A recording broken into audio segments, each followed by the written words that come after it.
प्रिय विद्यार्थी, तृतीय वर्ष के लिए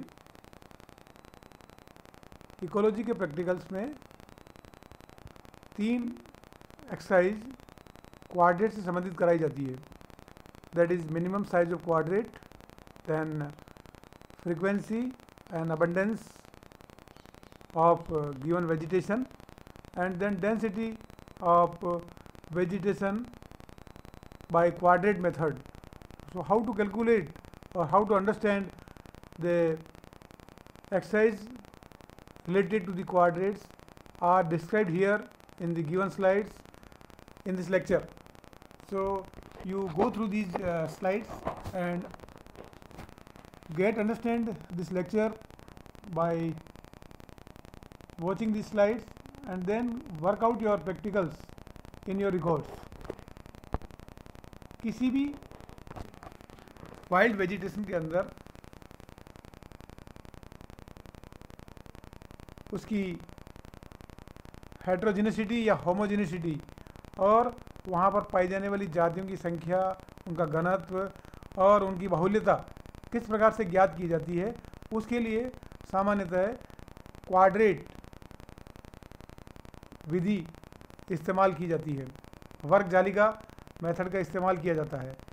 तो सबसे पहले जब हम किसी वाइल्ड वेजिटेशन का अध्ययन करना चाहते हैं तो उसे किस सैम्पलिंग के द्वारा अध्ययन किया जाएगा, इसके लिए सबसे पहले हमें उस एरिया के अध्ययन के लिए हमें एक एक्सरसाइज करनी पड़ेगी जिसे हम मिनिमम साइज ऑफ क्वाड्रेट कहते हैं कि क्वाड्रेट की निम्नतम साइज क्या हो, किस प्रकार से हम उस रैंडम सैम्पलिंग के अंदर क्वाड्रेट की क्या साइज लें और उसके अंदर आने वाली जातियों के द्वारा हम उस पर्टिकुलर वेजिटेशन के बारे में किस प्रकार से प्रिडिक्शन करें। इस हेतु हमें मिनिमम साइज ऑफ क्वाड्रेट की ये एक्सरसाइज करनी होती है। So the first object of the exercise is to determine the minimum size of quadrat by species area curve method. जाति क्षेत्रफल वक्र विधि द्वारा किस प्रकार से क्वाड्रेट की निम्नतम साइज ज्ञात की जाती है, ये सबसे पहली एक्सरसाइज हम करेंगे। रिक्वायरमेंट्स, इसके लिए क्या क्या आवश्यकताएं होती है। सबसे पहले उसके अंदर कीलियाँ या जिसको हम नेल्स कहते हैं, कॉर्ड या स्ट्रिंग, हमें धागा चाहिए या रस्सी चाहिए, मीटर स्केल चाहिए, एक हथौड़ा चाहिए, पेंसिल और नोटबुक चाहिए। ये सारी रिक्वायरमेंट्स है उस एक्सपेरिमेंट करने के लिए। सर्वप्रथम हम इसकी विधि को समझें कि किस प्रकार से निम्नतम साइज ज्ञात की जाती है क्वाड्रेट की। तो इसके लिए हमें एक एल शेप संरचना का निर्माण करना पड़ता है जिसके अंदर हम 1 मीटर बाई 1 मीटर का एक एल आकार का एक संरचना बनाते हैं जिसके अंदर 3 कीलियाँ उनके तीनों ही एल के कॉर्नर्स के ऊपर लगा करके और उसके ऊपर एक धागे द्वारा उसे बांध दिया जाता है। Now measure 10 centimeter on one side of the arm L and the same on the other side of L and prepare 10 into 10 square centimeter area using another set of nails and string। जब हम L shape संरचना बना लेते हैं उसके बाद में हमें 10 बाई 10 का दोनों ही भुजाओं के ऊपर हम 10-10 सेंटीमीटर नापेंगे और उन दोनों के कॉमन पॉइंट के ऊपर एक कील गाड़ करके और उसके और 3 कीलियों के द्वारा एक क्वाड्रेट का निर्माण करेंगे जिसे हम 10 इंटू 10 स्क्वायर सेंटीमीटर कहेंगे।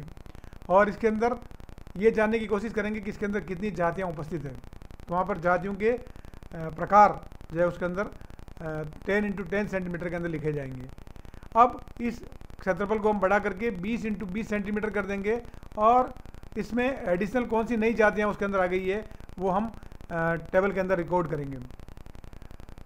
ये प्रोसीजर हम 30 बाई 30, 40 बाई 40 एंड 50 बाई 50 ऐसे करते करते हम 1 इंटू 1 स्क्वायर मीटर तक ये करते जाएंगे जब तक कि इस प्रक्रिया के अंदर हमें जातियों की नई संख्या आना बंद ना हो जाए। और हम कह सकते हैं जहाँ पर भी जातियों की संख्या नई आना बंद हो जाएगी, वहाँ पर स्थिर हो जाएगी, वही उस क्वाड्रेट की निम्नतम साइज या निम्नतम आकार होगा। ये टेबल दिखाई गई है। टेबल के अंदर हम डेटा को रिकॉर्ड करते हैं। 10 इंटू 10 सेंटीमीटर में कितनी जातियाँ आई, फिर 20 इंटू 20 में नई जातियाँ कितनी आई, 30 इंटू 30 में और नई जातियाँ कितनी आई, और ये प्रक्रिया हम लगातार बढ़ाते रहेंगे जब तक कि जातियों की संख्या स्थिर ना हो जाए। इसके बाद में हम एक ग्राफ तैयार करेंगे। ग्राफ के अंदर हम उस क्वाड्रेट के साइज को एक्स एक्सिस के ऊपर प्लॉट करेंगे और नंबर ऑफ जातियों को जो है वाई एक्सिस पर प्लॉट करेंगे। आगे डायग्राम के अंदर या फिगर के अंदर दिखाया गया है। और हम ऑब्जर्वेशन करेंगे द कर्व स्टार्ट्स फ्लैटनिंग और showing only A steady increase at one point of in the graph. हम देखेंगे कि जो कर्व है पहले थोड़ा सा वो खड़ा वृद्धि करेगा, वृद्धि करने के बाद में एक पॉइंट ऐसा आएगा जहाँ पर वो बिल्कुल स्ट्रेट हो जाएगा, स्टेडी हो जाएगा। Results A point of the graph at which curve starts flattening, और वह पॉइंट जहाँ पर कर्व जो है फ्लैट होना स्थिर हो जाता है या स्थिर होना शुरू हो जाता है, उसी पॉइंट के द्वारा हम एक लंबवत लंब डाल करके मिनिमम साइज ऑफ क्वाड्रेट जो है वो हम उस पर पॉइंट आउट करेंगे। यहाँ पर ये क्वाड्रेट के उदाहरण दे रखा है किस प्रकार से क्वाड्रेट का निर्माण करते हैं। एक एल शेप संरचना बना रखी 1 मीटर इंटू 1 मीटर और उसके ऊपर 10 इंटू 10, 20 इंटू 20, 30 इंटू 30, ये 1 मीटर तक जो है उसके अंदर छोटे छोटे क्वाड्रेट बना करके और इस संख्या को हम आगे से आगे बढ़ाते जाते हैं। फिर हम उसका एक ग्राफ प्लॉट करते हैं, जैसा कि ग्राफ के अंदर दिखाया गया है आगे की तरफ कि किस प्रकार से एक तरफ हम एरिया लेते हैं। ये एक्स एक्सिस के ऊपर हमने एरिया लिया है और वाई एक्सिस के ऊपर नंबर ऑफ स्पीसीज लिए। नंबर ऑफ स्पीसीज के अंदर 10, 20, 30 दिखा रखा है यहाँ पर, और एरिया यहाँ पर जो है 100 सेंटीमीटर, 400, 900, 1800, 10 इंटू 10, 20 इंटू 20, 30 इंटू 30, इस प्रकार से उसके अंदर ये संख्या दिखाई गई। हम यहाँ पर देख रहे हैं कि जो है शुरू में ये कर्व जो है थोड़ा सा ऊपर की ओर राइज करा होता है, नंबर ऑफ जातियाँ बढ़ती जाती है, लेकिन एक स्टेज आने के बाद यहाँ पर जातियों की संख्या स्थिर हो जाती है। और यहीं पर अगर हम लंब डाल रहे हैं तो यहाँ पर 30 इंटू 30 या जो भी उसके अंदर जातियों का नया आना बंद हो जाता है और वहाँ पर जो साइज़ नापी जाती है तो उस साइज़ को हम उस क्वाड्रेट की मिनिमम साइज़ या निम्नतम साइज़ मान लेते हैं। तो ये पहला एक्सपेरिमेंट है जिसके द्वारा हम किसी भी वेजिटेशन का अध्ययन करने के लिए निम्नतम साइज़ क्वाड्रेट की हम ज्ञात करते हैं। अब हमें अगर जब एक बार निम्नतम साइज़ हमें ज्ञात हो जाती है तो हम इसके द्वारा किसी भी कम्युनिटी के अंदर, किसी भी पॉपुलेशन के अंदर, पॉपुलेशन के समूह के अंदर हम क्वाड्रेट विधि के द्वारा परसेंटेज, फ्रीक्वेंसी, डेंसिटी और अबंडेंस ज्ञात कर सकते हैं। रिक्वायरमेंट, जैसा कि मैंने आपको बताया कि रिक्वायरमेंट वही रहती है, मीटर स्केल चाहिए, हमें स्ट्रिंग चाहिए, 4 कीलियाँ चाहिए, एक क्वाड्रेट चाहिए हमें। क्वाड्रेट की फ्रेम्स आती है बनी बनाई जिसके अंदर 50 इंटू 50, 1 मीटर इंटू 1 मीटर, ये सारी फिक्स साइज आती है। और हमें एक नोटबुक की आवश्यकता होती है जिसके अंदर हम डेटा रिकॉर्ड करते हैं। अब हम ये जानने की कोशिश करते हैं कि जब हम फ्रीक्वेंसी, डेंसिटी और अबंडेंस किस सूत्र के द्वारा ज्ञात करते हैं। तो सबसे पहले फ्रीक्वेंसी या आवृत्ति। Frequency is the number of sampling units और क्वाड्रेट्स in which given species occur. Frequency वह सैम्पलिंग यूनिट की संख्या है जो कि किसी भी क्वाड्रेट के अंदर पाई जाती है। और परसेंटेज फ्रीक्वेंसी को ज्ञात करने के लिए जो फॉर्मूला इस्तेमाल किया जाता है, frequency is equal to number of quadrats in which species occurred, वह क्वाड्रेट जिनमें वो जातियाँ पाई गई, अपॉन जिन क्वाड्रेट्स का हमने अध्ययन किया। मान लीजिए हमने 10 क्वाड्रेट का अध्ययन किया और 6 क्वाड्रेट्स के अंदर वो जाति उपस्थित थी, तो ये 6/10 इंटू 100 हो जाएगी। तो ये फ्रीक्वेंसी नापने के लिए फॉर्मूले का इस्तेमाल करते हैं। इसके आगे अगर हम डेंसिटी पता करना चाहते हैं कि जो पर्टिकुलर जाति का घनत्व कितना है, तो density is the number of individuals per unit area. किसी भी इकाई क्षेत्रफल के अंदर जातियों की संख्या कितनी है वो उस पर्टिकुलर वेजिटेशन के अंदर उसका घनत्व कहलाता है। और घनत्व को नापने के लिए density is equal to total number of individuals upon total number of quadrat studies. मान लीजिए हमने जो क्वाड्रेट अध्ययन किए हैं वो 10 हैं और जो इंडिविजुअल उसके अंदर पाई गई है टोटल वो 420 है, तो वहाँ पर ये फिगर डेंसिटी का 42 हो जाएगा। मतलब 420 divided by 10 and it will be the 42। तो डेंसिटी ज्ञात करने के लिए हम इस सूत्र का इस्तेमाल करते हैं।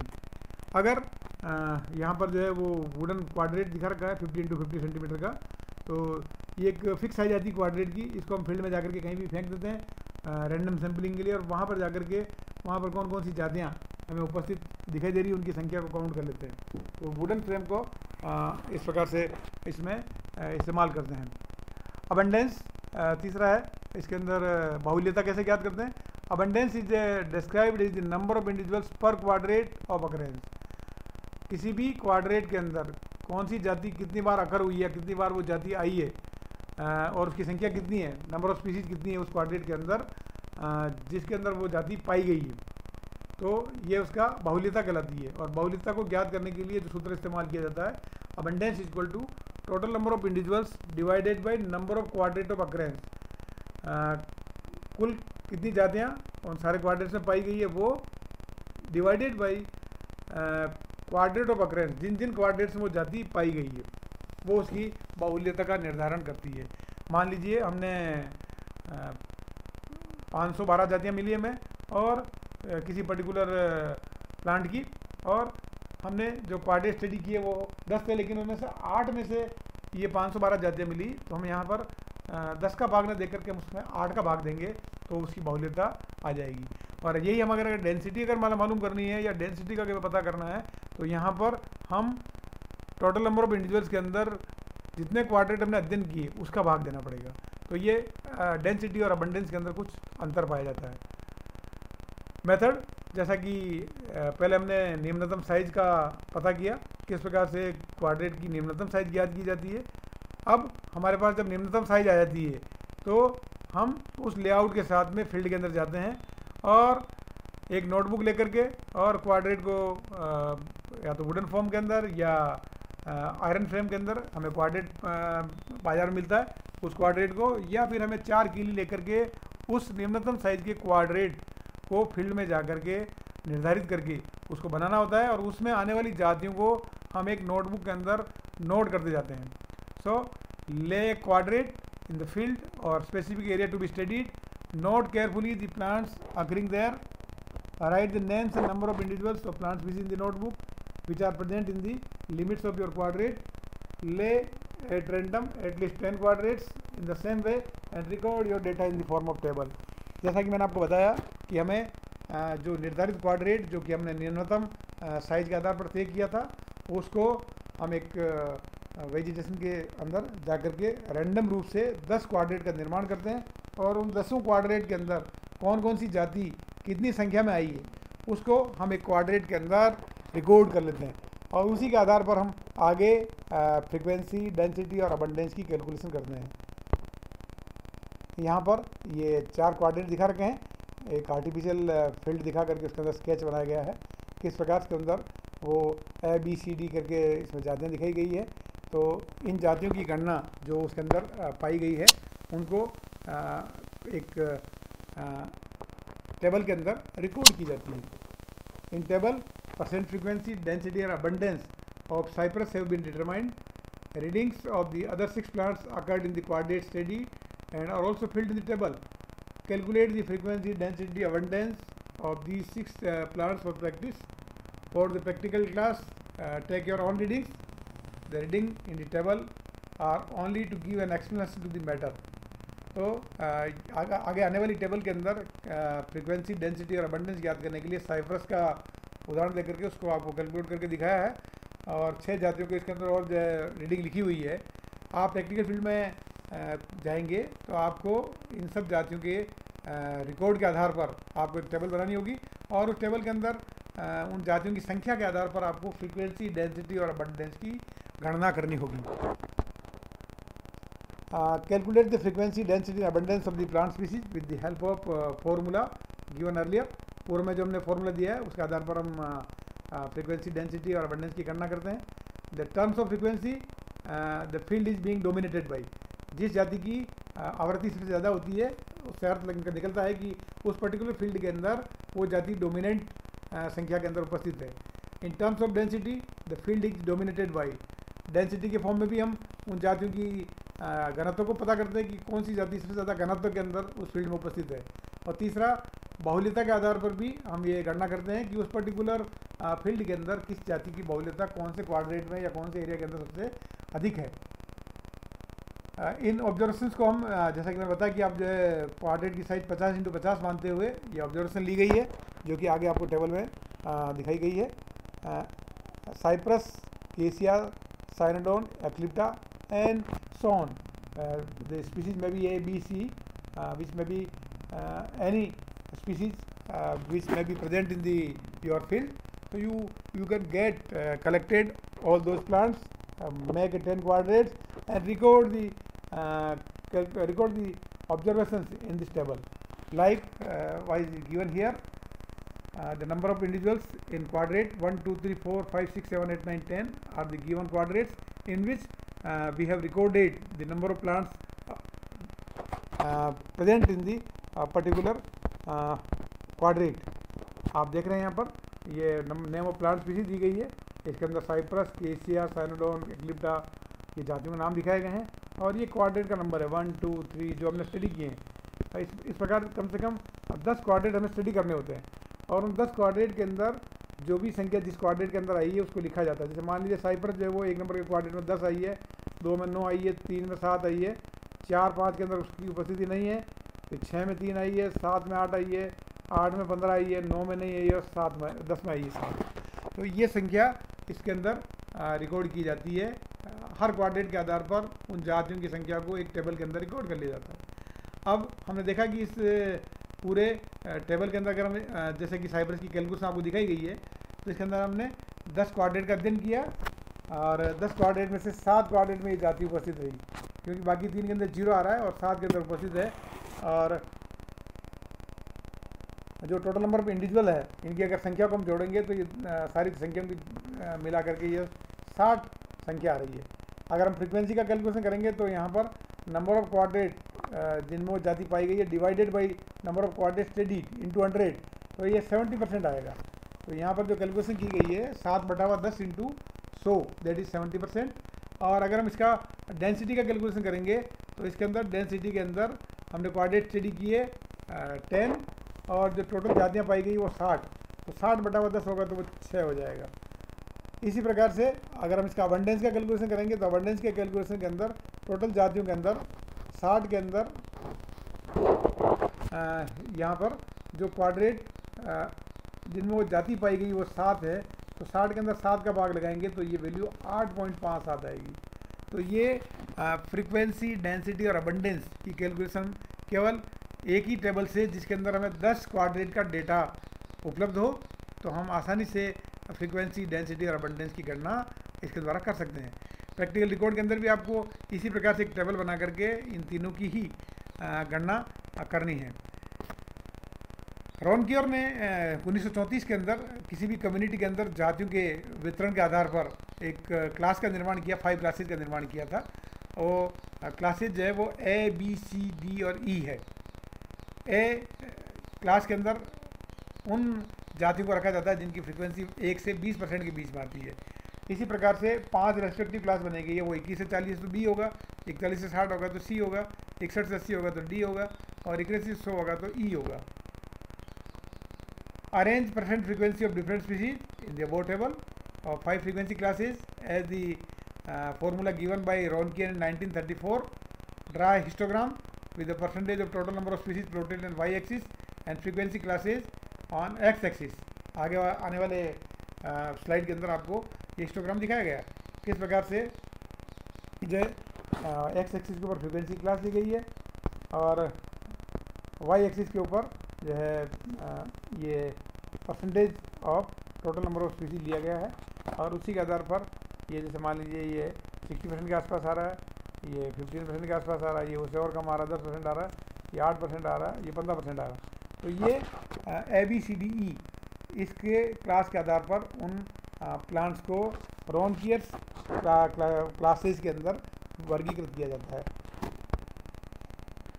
Result observation the histogram text J shaped curve as suggested by Raunkiaer के अनुसार ये एक जे शेप की संरचना का निर्माण करता है। And this show the normal distribution of frequency percentage if the vegetation in the area is uniform class E is always larger than class D।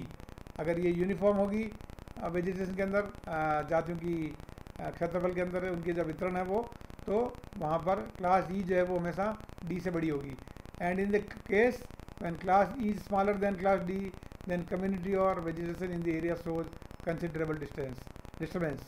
अगर E जो है वो D से अगर छोटी होगी इसका मतलब है कि उस वेजिटेशन के अंदर कोई डिस्टर्बेंस उपलब्ध है और इसके कारण जो है वो वेजिटेशन थोड़ी उसके अंदर डिफरेंस शो कर रही है।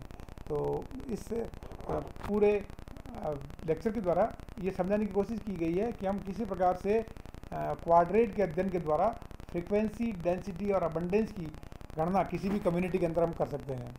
तो आप सभी इस पूरे लेक्चर का आप अध्ययन करें। अध्ययन करने के बाद में आपके प्रैक्टिकल बुक के अंदर जो रिकॉर्ड के अंदर करने के लिए एक्सरसाइज दी गई है उन्हें आप करें। और आपको किसी प्रकार से अगर ये समझ में नहीं आता है और आपका कोई क्वेश्चन हो तो आप मुझसे संपर्क कर सकते हैं। धन्यवाद। Thank you very much.